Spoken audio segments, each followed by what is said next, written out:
The true reason why the F-22 Raptor can kill anything in the sky. With Russia and China deploying advanced new fighters and surface-to-air missiles, or SAM, the task of gaining and maintaining air superiority over an increasingly more lethal battle space falls to a small and elite group of U.S. Air Force pilots flying the mighty Lockheed Martin F-22 Raptor. Conceived during the waning years of the Cold War, the stealthy, high-flying, supersonically cruising Raptor was designed to defeat the most fearsome weapons the Soviet Union could hurl at the United States and NATO during a Third World War in Europe. However, with the end of the Cold War and subsequent 1991 collapse of the Soviet Union, the F-22 was left without a mission, or so it was thought. Indeed, the second Bush and Obama administrations canceled the F-22 program in 2008 after only 195 aircraft, 187 production planes, were ordered because they made the assumption that high-end state-on-state conflicts were a relic of the past. However, as it is becoming increasingly apparent, they were wrong.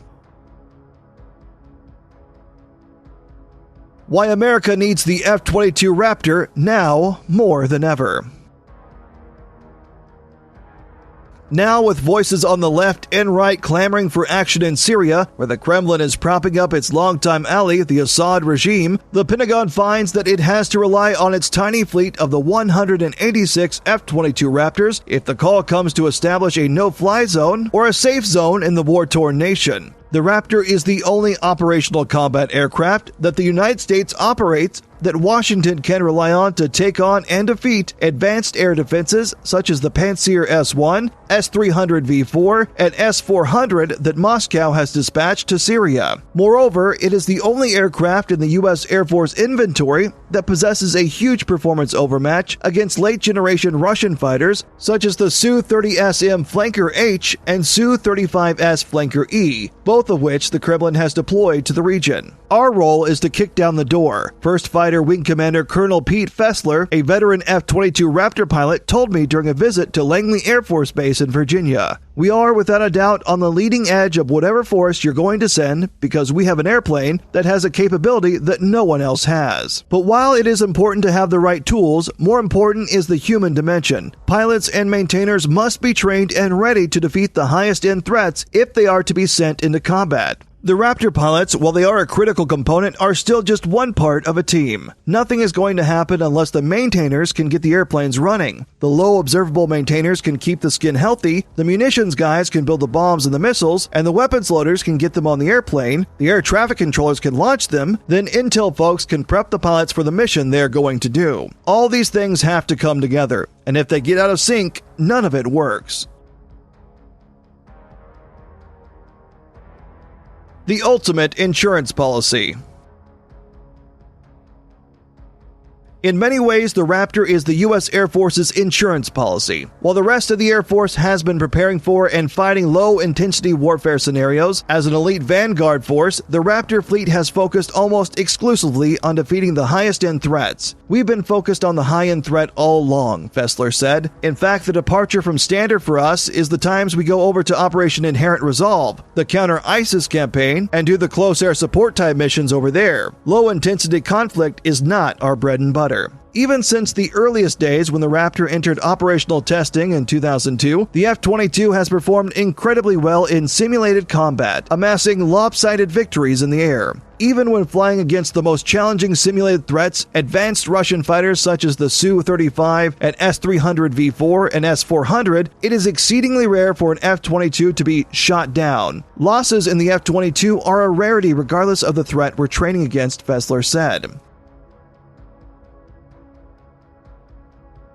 Why the Raptor dominates.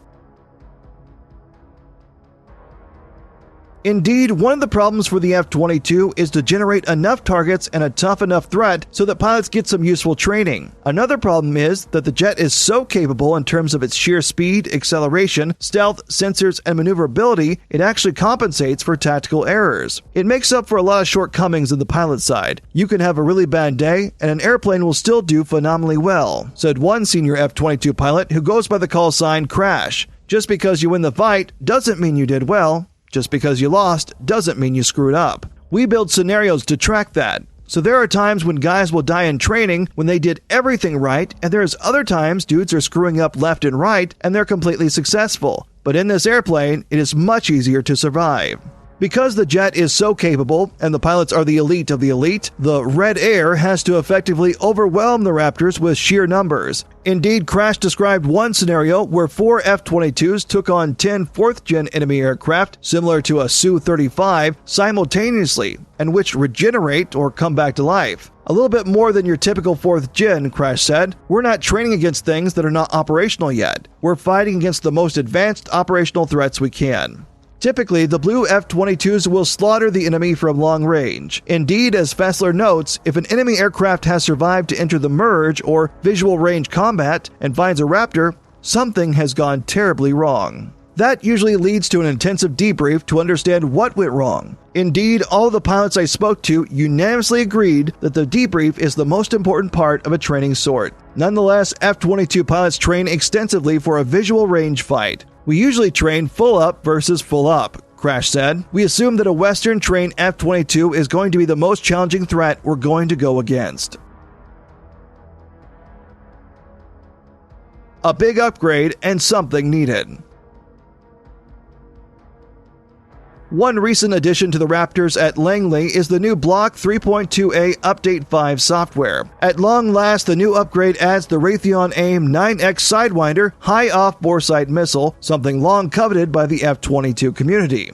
The addition of the AIM 9X is a huge improvement for the Raptor. All of the pilots at the first fighter wing that I spoke to told me. The addition of the new weapon greatly increases the F-22's already formidable lethality. That's even though the Upgrade 5 is an interim capability. The AIM 9X and the Raytheon AIM 120D AMRAAM missiles will be fully integrated onto the Raptor with the Increment 3.2B upgrade, which is yet to be fielded. The one thing that the F-22 is still lacking is a helmet-mounted queuing system, or HMCS, that would be used to exploit the outer edges of the AIM 9X's capabilities. It's a feature that is common on most U.S. fighter aircraft, and most foreign ones. The lack of such a system would normally place the Raptor at a severe disadvantage in a dogfight if the aircraft didn't perform as well as it does. The Air Force is still planning on adding the HMCS to the F-22, but pilots at the first fighter wing say that it's not an absolute necessity. The Raptor can usually dominate a fight even without such a system. Indeed, as Fessler noted, even without the AIM-9X or an HMCS, F-22 pilots often close into gun range and ambush other jets in a visual range.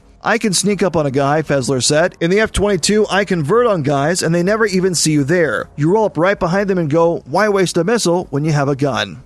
Ultimately, as the U.S. Air Force's only dedicated 5th-generation air superiority fighter in an increasingly hostile world where the threat grows more challenging every day, it is in the service's best interest to ensure the Raptor remains as capable as possible. Right now, the Air Force is slated to equip the F-22 with a helmet-mounted sight by 2020, but similar efforts have fallen prey to budget cuts in the past. The helmet would be awesome to have, but it's not a game changer for us, Crash said, but a helmet-mounted sight would help us a lot.